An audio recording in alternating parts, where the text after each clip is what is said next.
Hello there and welcome back. Today we talk about the new generation of one of my favorite pedal ever.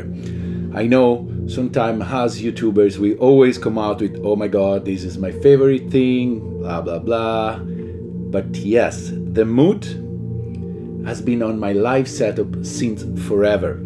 It's one of those incredibly engineered things that allows you to create beautiful things in a smart way. And sometimes I call it, lately I like to use this term cheat box, because sometimes I don't know what I'm doing, but what comes out of it is so beautiful that it's feeling somehow like cheating. But I have to say that the new version, the Mark II, beside looking amazing, thanks to Eric Niffler, that is the new designer that works with Chase Bliss and does all of these beautiful new manuals and graphic. I really love his style. It helps you in shaping the sound in a way more intuitive, understandable way. It, as they say in the manual, this pedal take off from Mood Mark I left. Does this make Mark I obsolete? We will talk about that, and I will try to give you an overview of the pedal and play music. Sometimes I talk too much and I don't put enough music, but I recorded already a lot of sample with the Analog 4. Today we will use the OP1 field, which they seems made on purpose together. Also, let me thank My Vault.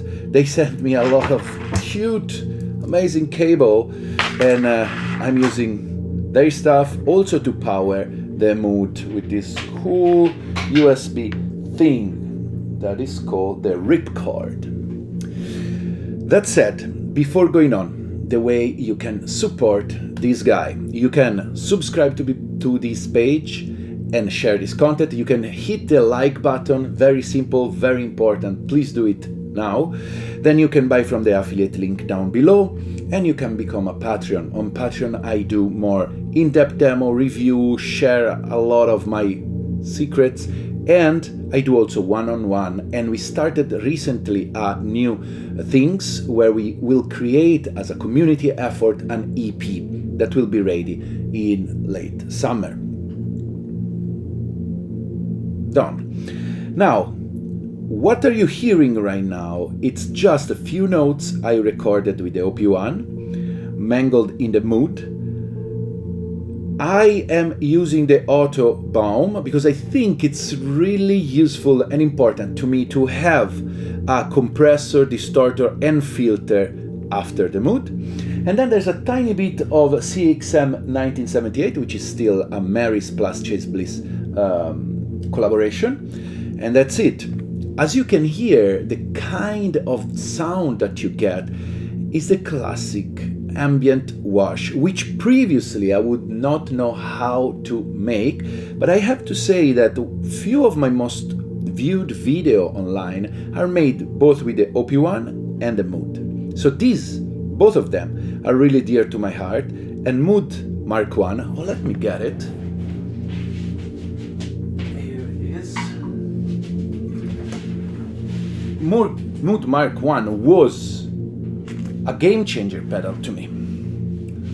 So as you can see, the shape, is it in frame? Yeah, let's put it here. It's actually really matched the color of the My Vault cord. The controller exactly the same. There's something different in the switch on the top, like, you know, all Chase Bliss has this part here, which I usually never mess too much with. The Mood offers some customization, which are very cool, but stuff like ramping or the MIDI implementation, which is super powerful on this one, I never really deal with that too much because I like to play with my hands. That said, this demo doesn't cover everything. This pedal can work also as a synth. You can sample and then play with the keyboard. Maybe that will come later. I want to just give you an overview. So first thing first, does the Mood Mark II make the Mark 1 obsolete? It depends. First, what is the real game changer for a lot of people is that they added a stereo in and out on the Mood. It also worked with mono signal, and then it what they call MIMO, mono in, MISO, stereo out, and while the original Mood was just mono. Then they added a few other things, for example, the overdubbing on top of the micro channel. It sounds, I think, better in general. I feel somehow it's more controllable, but I feel the soul of the pedal is still there. So I'm sure now you will find a lot of Mark 1 for cheap. If your source is mono and you find it at a good price, I would probably buy it. I'm not selling mine because it might come useful for other stuff, and actually this I bought it. Chase Bliss sent me this, and during the year they send me 2 pedals, these and Habit, and offer me discount on the other. In this case was a gift with no say on what I'm saying, but I want to really thank them because they always supported my channel. That said, let's go now into the description of what it does. So the Mood has 2 parts, 3 let's say. A left part that is the wet channel that has 3 effects: reverb, delay and sleep, which can work on the input or can be routed to the can work with the other channel that is the micro sampler. So the micro sampler channel has 3 modality too, called envelope, time, tape and stretch.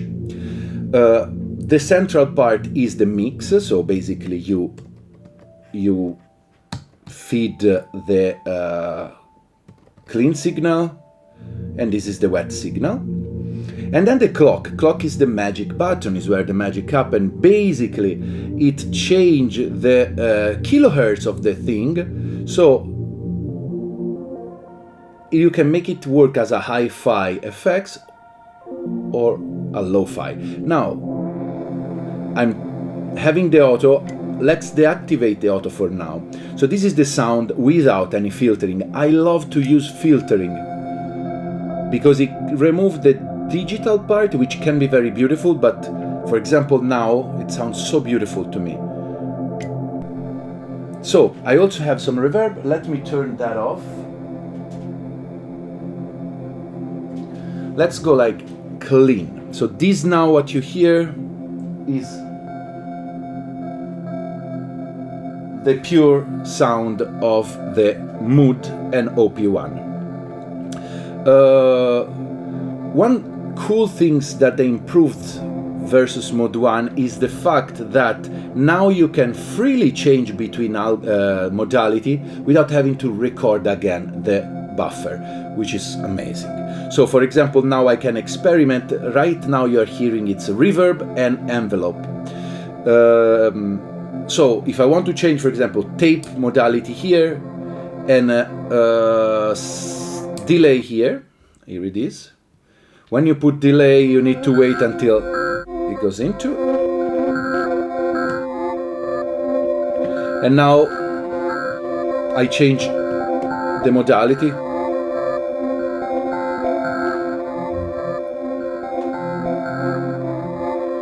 And I can keep going like that. Now I'm back into reverb.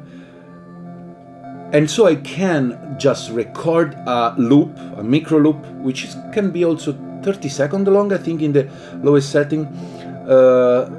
So I can record something and just play with it without having to add stuff.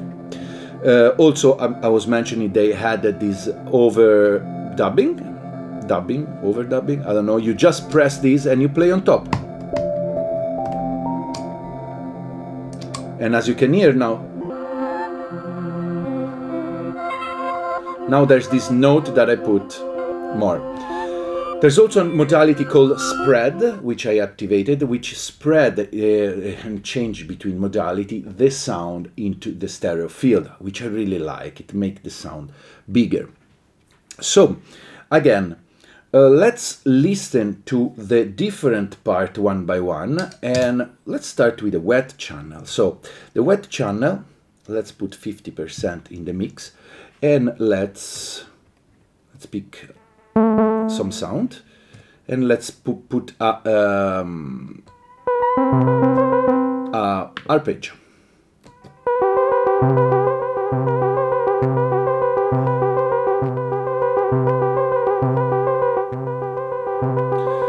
I feel that there's some distortion happening, and that might be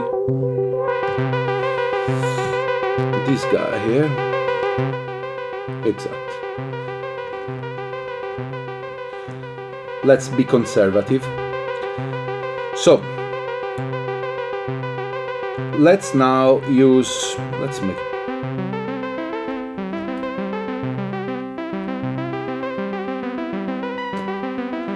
something like that. So, now I will turn on the wet channel, and let's start with the reverb. So, reverb as time and modify, select. So time is the length, like the decay I would call, and modify, move at the top here fully clockwise. It's your high hand reverb, let's say normal reverb, and the moment you go like this, it will create cluster of effects, which will be more suitable for sort of ambient. The one thing is like when you move time, you have this sort of things, which I don't know if I can deactivate. I would like that. So, how clock works is like if you have clock to the highest setting, the reverb sounds pretty clean, high hand. If you put it down, then it becomes a lo-fi reverb.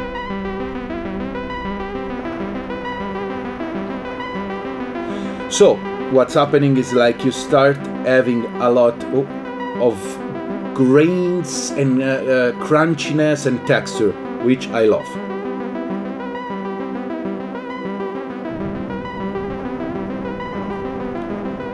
You can freeze pressing this, and then you can modify the freeze part.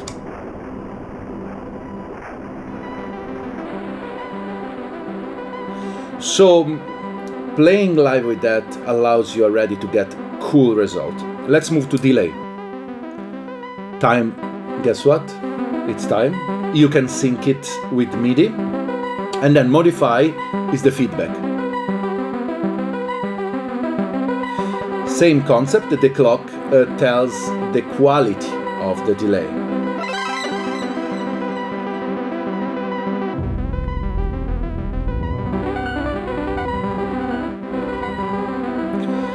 Sleep, listen to the incoming thing, and it spit it out at different velocity and reverse it.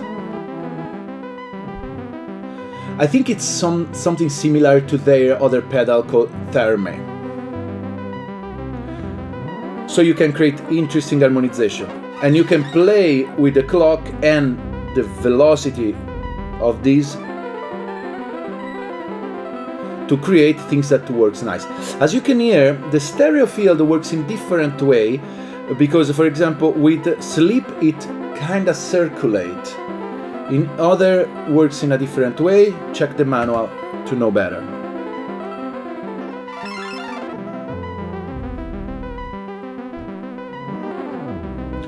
Alright, now what is the magic thing of the Mood is like you have this micro sampler unit here. The micro sampler is listening always, so there's no way to stop him to listen. So whatever signal come into, it will be recorded in the buffer several seconds I don't remember how much, I think 30, I think 32. Similar in the way of Habit works. Habit is their other pedal that record 3 minutes and a half, I think. So what happens if I don't play anything for, I think there's a red light happens. So in the loop of this 30 seconds, I don't record anything. It means that the buffer will be empty. So let's start with the tape, middle. And as you can hear, there's nothing happen. With length, you decide the length of the loop. And with modify, you decide how the loop will be played. Reverse, the speed, blah, blah, blah. And it's stepped in this case. So now we need to record something. When the pedal is, the light is green, mean that is in playback mode. So now we want to just record a few notes. So the magic of Mood is like with just few notes you can get something interesting. So let's press this. The moment you press, we start playing some notes and see what happens.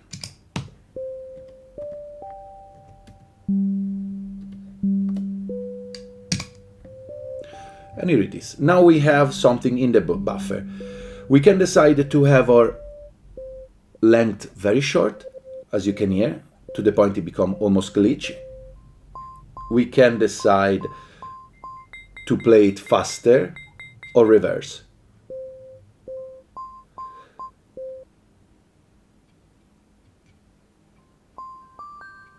So the cool part is like working with clock. We can, for example, make this faster, but then slow it down on clock.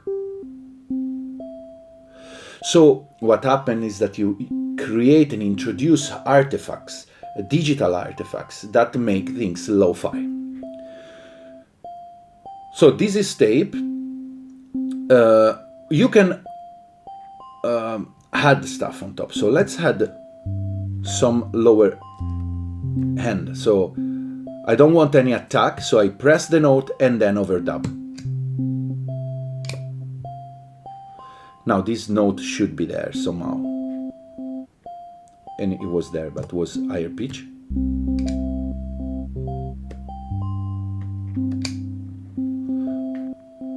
Here it is. It feels higher pitch because in the playback speed we went double.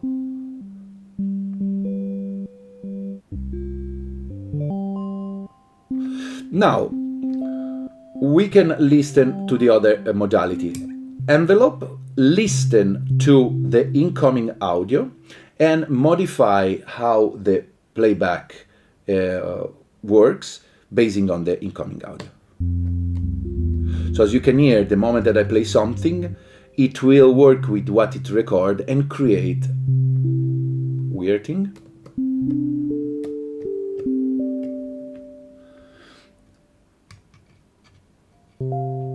Here it is. And then we have a stretch that is a time stretcher. Basically, you keep the tune, but you make the loop slower or faster. Now, what you hear now seems very simple, but let's tune in the reverb. Now we have to decide if the reverb, the wet channel, works with just the input or both the input and the sampler. So let's turn it on.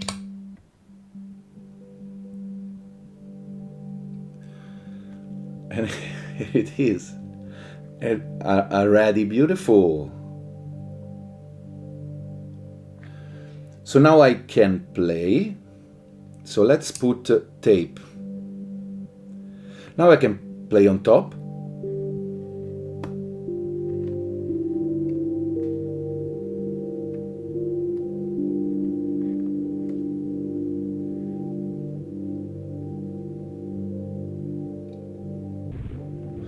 So when you change time, this is the only things that I would love to see corrected. Like, I would like to change the time without having this noise happen. So one thing that I feel complete this pedal a lot is having the bound at the end. Listen to this. First, I like to compress.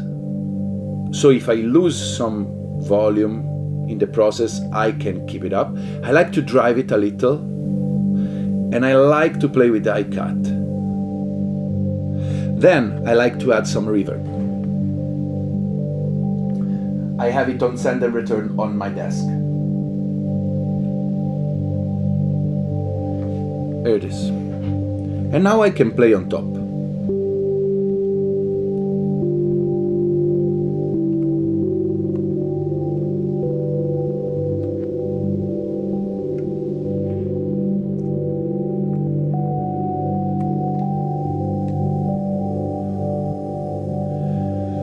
So this is great to create texture and beds on which you can play on top. Of course, you can explore different clock setting to hear how it sounds. For example, I like going very slow clock and then filter it out the high end and have this very low, thick sound. Let's put the envelope here.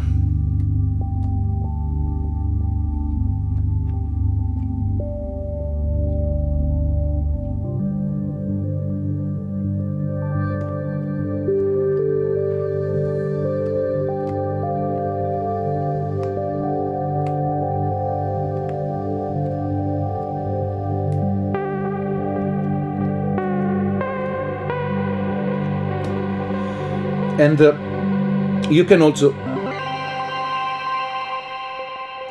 create higher pitched things. Even in this case, it could be a little harsh.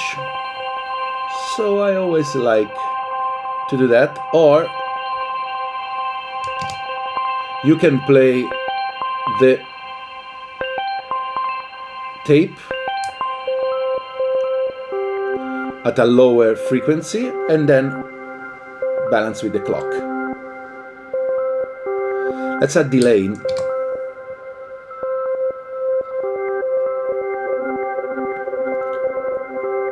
With the delay, it's fun to play live. It creates this very stuttery, glitchy effect.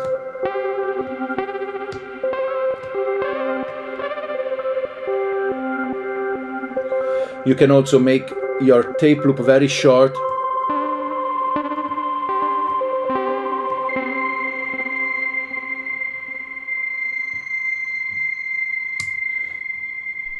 Let's go on sleep now.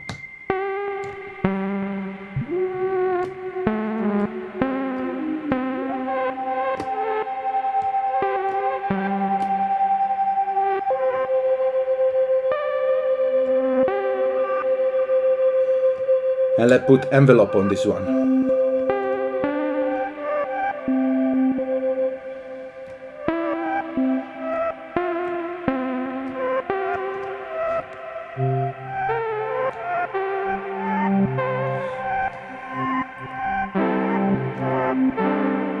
So what's happened now, you have a sort of tool that reply to your playing and create interesting thing.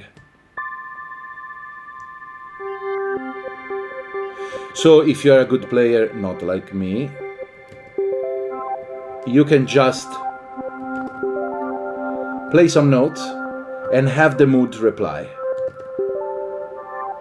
which is beautiful.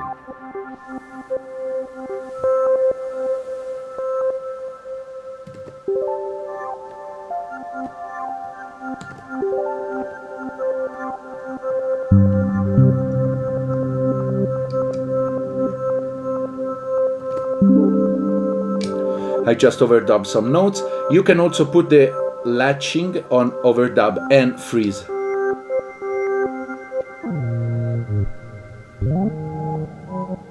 Let's go back to reverb, which is my favorite thing.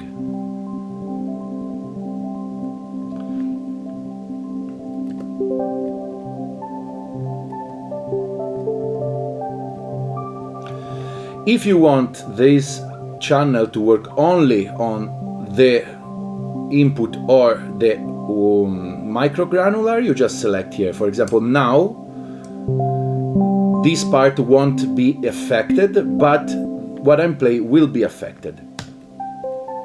For example, I want delay on this part.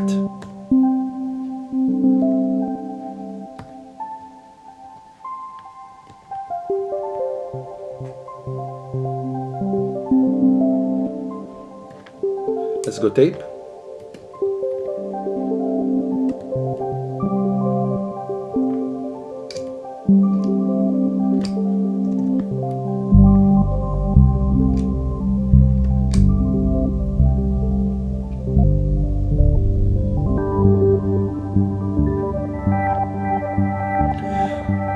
Also, if I want, for example, now things got a little messy. To erase the entire buffer, I have to wait. For example, now I'm playing nothing. Let's wait a second.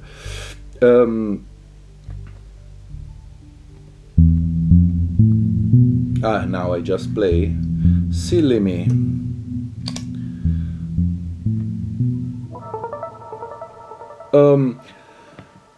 I will basically tell you everything about that. The noise comes from the auto, pretty noisy. I will put at the end some example I made with the Analog 4. What is my thought about this pedal? I love it to bits. I love the Mood, and you might have seen it feature in many of my video. I think adding the stereo on their pedal is you know, it was meant to be. In my latest live performance, I was using the Mood and the blooper to create loops and build on top. This would create the texture, and the blooper would create a longer version of loops. They are very cool together. The Habit could be another great pedal because it has long form, random, weird, beautiful composition. And it's something that if you play live setup, and especially like me, you improvise, and you always need some texture, some bed on which you will perform on top, Mood is one of the best choice. The other one could be the hologram microcosm, which though is beautiful, and that is the kind of final cheat code, because I never really understood what that pedal does, but it does it nicely.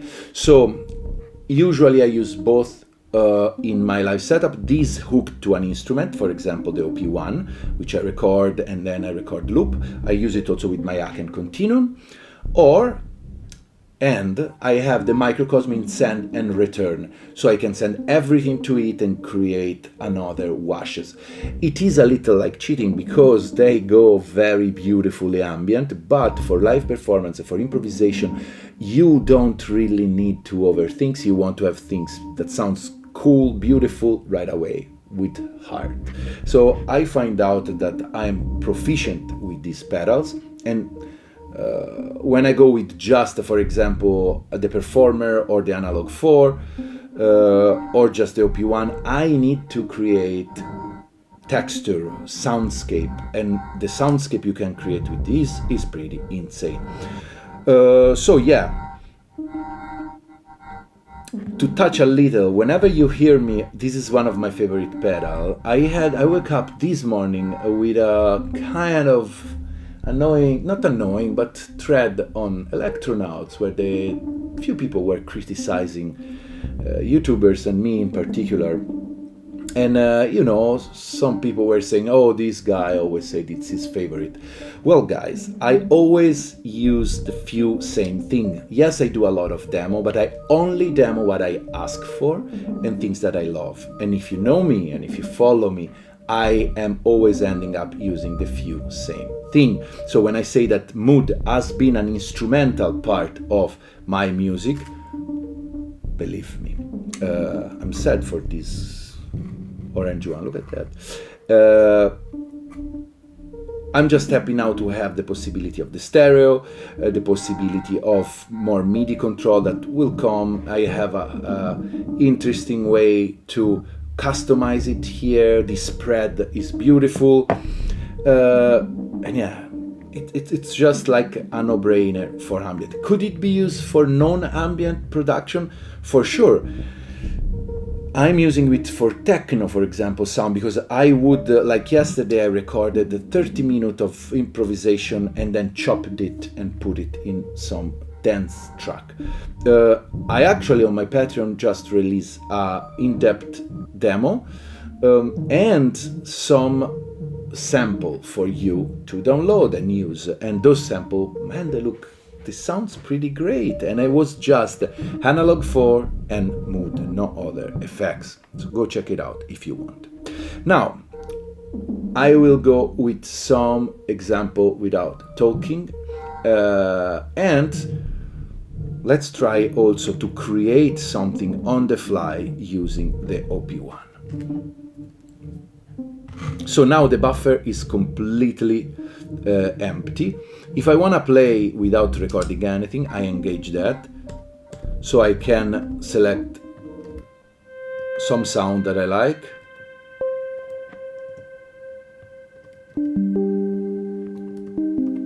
Let's record just 3 notes.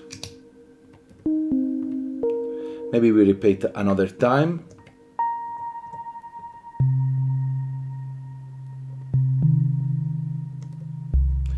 Different octave. That's it.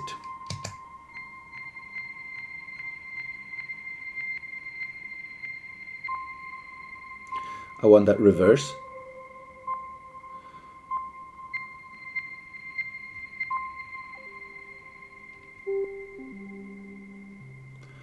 And now I am using the clock.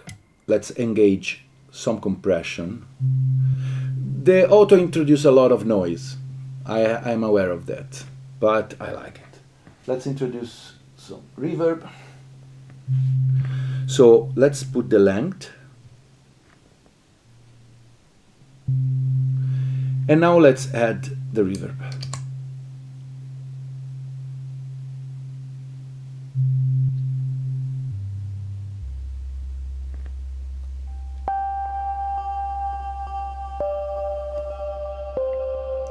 Let's overdub.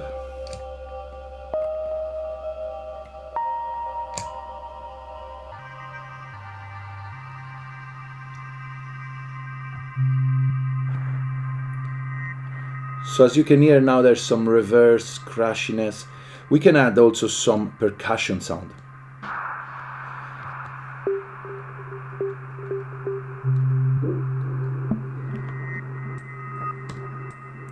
Let's add some sound.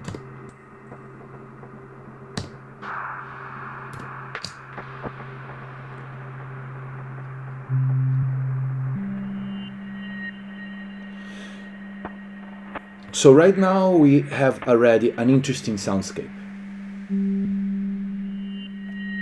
I'm filtering out the top end. So this is already great. If you play, I literally play few notes, few percussion, and I'm already somewhere.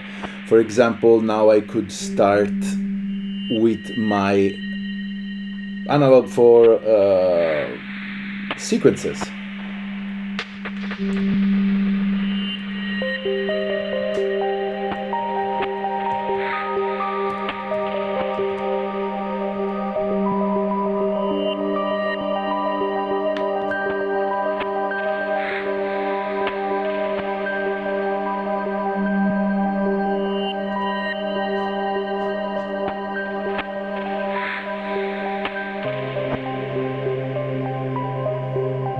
And here it is, like, I can now improvise.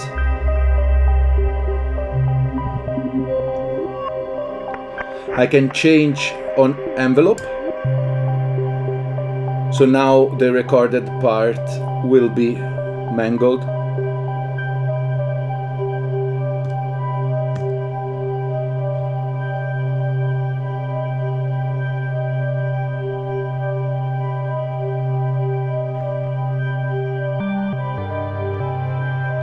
You can set up the clock to be also not stepped, so you can move it freely.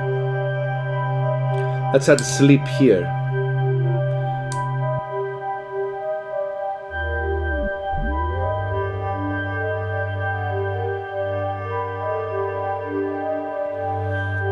So for example, now I'm harmonizing the sleep with that, and sounds very interesting to me.